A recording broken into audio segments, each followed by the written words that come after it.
اور یہاں 500 ایکڑ زمین شروع میں لے لی تھی، 500 بعد میں لے لی. اور اس جگہ آپ دوسری ٹرانسپیرنسی میں دیکھیں گے، یہ 1962 کی بات ہے، میں بھی اس سائٹ پہ گیا تھا. بالکل ویران علاقہ تھا، خوبصورت تھا، لیکن جنگلی جانور تھے، گیدڑ تھے، سانپ تھے. جہاں بھی پانی کے لیے کنواں کھودا جاتا تھا وہاں سانپ نکلتے تھے، صبح جا کے دیکھو تو.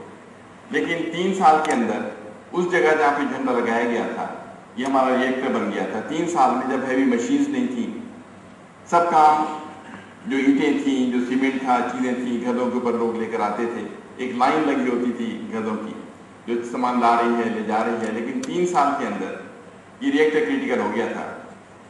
اور اس کے بعد یہاں پہ جو لوگ ٹرین ہوئے، یہاں پہ ریسرچ اور ڈیولپمنٹ ہوئی، اس کی وجہ سے ملٹیپل ادارے پاکستان کے ڈفرینٹ حصوں میں بنے.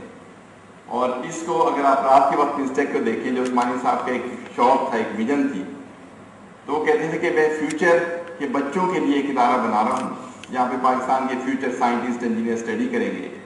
بہت آبجیکشنز ہوتی تھی ان کے اوپر کہ آپ کیوں فضول خرچی کر رہے ہیں، غریب ملک ہے، اس کو اتنی فضول خرچی نہیں کرنی چاہیے.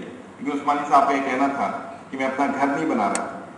باہر کے ملکوں میں آپ دیکھیں، چین میں، امریکہ میں، دوسرے ملکوں میں ادارے بہت بڑے خوبصورت بنے ہوتے ہیں، گھر چھوٹے چھوٹے بنے ہوتے ہیں لکڑی کے. جاپان میں جا کے دیکھیں جتنا ہمارا ایک بڑا بڑا ڈرائنگ روم ہے، پورا گھر ہوتا ہے ان کا. تو یہ کہتے تھے کہ میں فیوچر کے بچوں کے لیے میں چاہتا ہوں جب وہ واپس آئیں باہر سے تو اسی طرح کی فیسلٹیز یہاں پائیں جیسے وہاں تھیں، ورنہ چلے جائیں گے، برین ڈرین ہو جائے گا، وی لوز اوور انٹلیکٹ. تو یہ انہوں نے پھر ایک چیز بنائی اور کہا کرتے تھے عام طور پہ، میں یہاں پہ 1 سال اسٹے کیا تھا، میں نے پھر کام کیا ان دنوں، ڈوم کی طرف اشارہ کرے کہتے ہیں میں اپنا مقبرہ بنا رہا ہوں. یہ جب تک آپ کو عشق نہ ہو نا ایک چیز سے، آپ ایک چیز کر نہیں سکتے. اور ڈیتھ سے پہلے لوگ کہتے ہیں کہ انہوں نے کہا تھا کہ مجھے پنسٹیک میں جا کے دفنانا.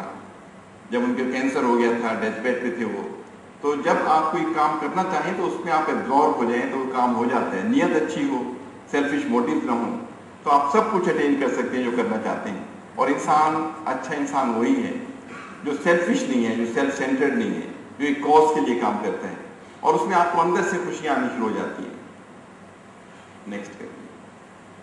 اس میں ہمیں یہ پیاس کا جو ہے 1-2 ٹرانسپیرنسی دیکھ کے ہم آگے چلتے ہیں. پیاس کو انہوں نے پہلے ایک کمرہ دیا تھا بیسمنٹ میں، جس میں ہم نے 2 فیکلٹی ممبرز نے شروع کیا تھا. پھر الٹیمیٹلی ہم یہاں پر آ گئے تھے، باہر موو کرنے سے پہلے ایک اور ایریا تھا. تو یہ یہاں سے آغاز ہوا تھا اس ادارے کا جہاں بیٹھے ہیں. اور آپ دیکھتے ہیں کہ یہ اب آج HEC نے اس کو بیسٹ ادارہ قرار دیا، آپ لوگ یہاں پڑھ رہے ہیں. تو اس کا بھی آغاز 2 لوگوں نے کیا تھا اور آہستہ آہستہ یہ بڑھ کے اس جگہ پہنچ گیا ہے. اس کی جو گرینری ہے جو آپ نظر آ رہی ہے چیزیں، بالکل بیرن علاقہ ہوا کرتا تھا. تو ڈاکٹر نصیر حیدر ہمارے ایک تھے جن کو عشق تھا پودوں سے، پلانٹ سے، چیزوں سے، یہ سب ان کی وجہ سے پھر یہ ایریا اتنا اچھا بن گیا تھا. اب دیکھیں پاکستان، یہاں سے پروگرام شروع ہوا، 70 سے زیادہ ادارے بن گئے. 1972 میں کلاسیفائڈ کام شروع ہو گیا. اور آپ دیکھتے ہیں کہ پاکستان 58 مسلمان ملکوں میں سے آج واحد اسلامی ملک ہے جس کے پاس وہ سب چیزیں موجود ہیں جو آپ کہہ سکتے ہیں nuclear program starting from application of radioscope to nuclear capability. کوئی اسلامی ملک ابھی یہاں نزدیک نہیں پہنچا.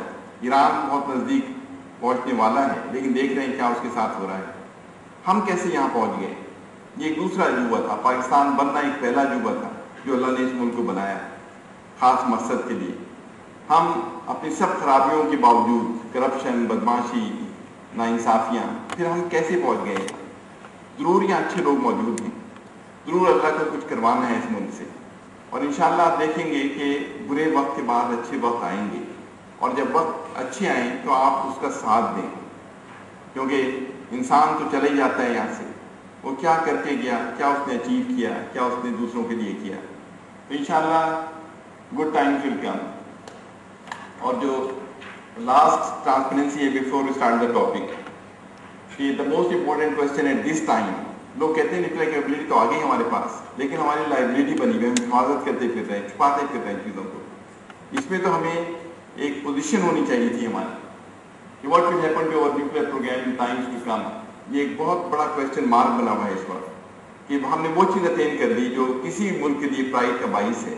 جب امریکہ نے 1945 میں ایکسپلوژن کیا تھا تو ٹرومن نے ایک اسٹیٹمنٹ دی تھی امریکن پریزیڈنٹ نے کہ کوئی دنیا کا ملک یہ نہیں اٹین کر سکے گا نیوکلیر کیپیبلٹی، کیونکہ اس میں مین پاور، ٹیکنالوجی اور پیسہ اتنا درکار ہے کہ کوئی ملک فیوچر میں یہ اٹین نہیں کر سکے گا۔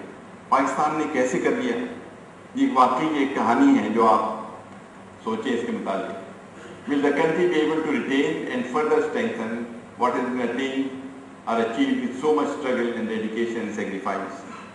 اس وقت حالات ہیں جو ہمارے ساتھ ہو رہا ہے اس وقت کہ کیا ہم اس کو آگے بڑھا سکیں گے، اس کو ہم مینٹین کر سکیں گے، اور اس سب یہ آپ لوگوں کا کام ہے اور فرض ہے کہ اس کو آپ آگے بڑھائیں۔ Will Allah subhanahu wa ta'ala continue his help and blessings in spite of our misdeeds, corruption and injustices، جو ابھی حمزہ صاحب نے ذکر کیا۔ ریٹائرمنٹ کے بعد جو 12-13 سال میرے گزرے ہیں اس میں مجھے آنکھیں کھلتی ہیں انسان کی کہ ملک میں کیا ہو رہا ہے۔ جیلوں کے اندر 70% انوسینٹ لوگ ہیں ہمارے، کوئی کرائم کمٹ نہیں کیا انہوں نے، لیکن پولیس کو نمبر پورا کرنا ہوتا ہے کہ ہم نے کلپریٹ پکڑ لیا ہے، جو ہم ذکر کریں گے دوسرے تیسرے لیکچر میں کہ کیا کچھ اس ملک میں ہو رہا ہے، کس لیے ملک بنا تھا اور کیا کچھ یہاں پہ ہو رہا ہے آج کل۔ The recent Will Allah subhanahu wa ta'ala continue his help and blessings in spite of our misdeeds, corruption and injustices. The recent happenings and circumstances are telling a different story. Let us all hope and pray for things to improve before it is too late. یہ بہت اچھے موقع پہ میں دیکھ رہا ہوں کہ آپ کی گیدرنگ ہے اور یہ تھنکنگ آپ کے اندر آ جانا کہ بھئی we have to do something، ہمیں پھر دیکھنا ہے وقت اندر سے باہر نکلنا ہے۔ ہر ایک سیلفش ہے، ہر ایک اپنے لیے لگا ہوا ہے، اور پھر اگر یہ ملک نہ رہا تو یہ کیا ہوگا ان سب چیزوں کا؟ یہ سب چیزیں سیکریٹری ہو جاتی ہیں۔ اس میں اب جو تھوڑی میں باتیں آپ کو بتاؤں گا وہ آپ سب کہیں گے ہمیں معلوم ہے، یہ 2-3 لیکچر کی سیریز ہے، بالکل عام فہم باتیں ہیں جو میں نے دیکھی ہیں، نوٹ کر رہا ہوں لوگوں میں، ہر چیز آپ کو معلوم ہے، لیکن معلوم ہونا کافی نہیں ہے کہ اگر جب تک پریکٹس نہیں، اعمال اگر نہیں ہے، آپ کو نالج تو ہے لیکن آپ کو پتہ نہیں کہ آپ عمل نہیں کر رہے ہیں چیزوں پہ۔ آپ کو معلوم ہے جھوٹ بولنا خراب ہے، منافقت بری چیز ہے، کسی کو پریشان کرنا بری بات ہے، لیکن آپ کرتے چلے جا رہے ہیں۔ اصل چیز پریکٹس ہے۔ تو ہمیں ایک تو نالج کو گین کرنا، علم کا حاصل کرنا، کیا ٹھیک ہے کیا غلط ہے، یہ ہمارے پاس ہمیں سب کو معلوم ہونا چاہیے، اور قرآن اور حدیث میں بالکل صاف صاف باتیں ہیں، کیا کرنے کی باتیں ہیں کیا نہ کرنے کی باتیں ہیں۔ اصل چیز ہے اس پہ عمل کرنا، اور یہ ہم میں سب سے بڑی ویکنیس ہے۔ ہم کہتے ہیں ہمیں معلوم ہے، اور یہ سب سے بڑا کرائم ہے کہ معلوم ہوتے ہوئے اس پہ عمل نہیں کر رہے۔ ہمیں معلوم ہے یہ ٹھیک ہے یہ غلط ہے، لیکن ہم غلط کرتے چلے جاتے ہیں۔ یہ سینٹ پال جو کرسچینٹی کے بہت مشہور فگر ہیں، ان کے ایک سینٹنس ہے اور یہ بالکل ڈپیکٹ کرتا ہے ہیومن نیچر کو۔ The good that I want to do I don't, the evil that I don't want to do that is what I do. پتہ ہے یہ ٹھیک ہے ہم کرتے نہیں ہیں، غلط چیزوں کو ہم کرتے چلے جا رہے ہیں۔ تو لائف میں ایک چینج لائیں، علم حاصل کریں اور اس پہ جم جائیں، اس کو اپنی عادت بنا لیں تاکہ برائی کی طرف راغب نہ ہوں۔ اور یہ آسان کام نہیں ہے، اس کے لیے پریکٹس کرنی پڑے گی۔ جب بھی کوئی غلط کام کر رہے ہیں آپ کے اندر سے ایک آواز آئے کہ مجھے یہ نہیں کرنا چاہیے، یہ غلط ہے۔ اگر کبھی غلطی ہو بھی جائے تو آدمی نادم ہو جاتا ہے، اللہ تو معاف کرنے والا ہے۔ تو یہ چیز ہمیں کہ ہمیں علم ہو اور اس پہ پریکٹس کریں۔ بہت سے لوگوں کو بات بتاؤ وہ کہتے ہیں ہمیں تو معلوم ہے، ہمیں پتہ ہے یہ سب کچھ۔ ایک چائنیز جو سیج ہیں، جو گرو ہوتے ہیں نا چائنیز، اس کے پاس کوئی سیکھنے کے لیے گیا تو اس نے جا کے بتایا جی میں فلاں کے پاس گیا، میں نے یہ کتابیں پڑھی، مجھے یہ آتا ہے مجھے یہ آتا ہے۔ تو جو گرو تھے بیچارے وہ سنتے رہے اس کی باتیں کہ یہ تو بڑا نالجیبل آدمی معلوم ہوتا ہے، اس کو سب کچھ معلوم ہے۔ تو انہوں نے کہا کہ ذرا اس چائے کی پیالی میں چائے ڈالو اور جب تک میں بند نہ کروں تمہیں اسٹاپ نہ کروں تم اس میں پور کرتے جاؤ چائے۔ تو اس نے چائے ڈالنی شروع کی، چائے کی پیالی بھر گئی اوپر تک، وہ رک گیا، انہوں نے کہا نہیں چائے ڈالتے چلے جاؤ، تو چائے بہنے لگی ٹیبل پہ زمین پہ۔